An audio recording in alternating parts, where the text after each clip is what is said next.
This video is going to walk you through part B of classifying critical points.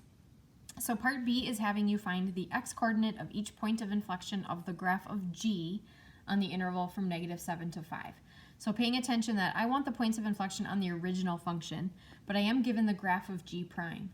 And so remember that points of inflection occur when G double prime changes sign. So when G double prime changes from a positive to a negative or a negative to a positive. And so when you're given the graph of G prime, you have to remember that other relationship between G prime and G double prime. G double prime is the derivative of G prime. So what you're looking for is G has points of inflection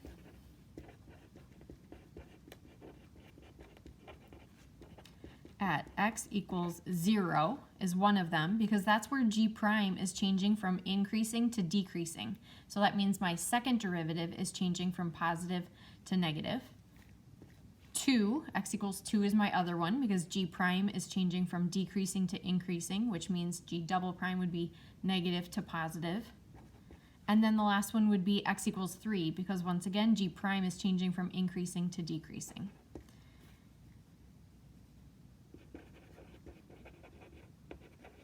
And then you have to write that in your explanation. So because G prime of x changes from increasing to decreasing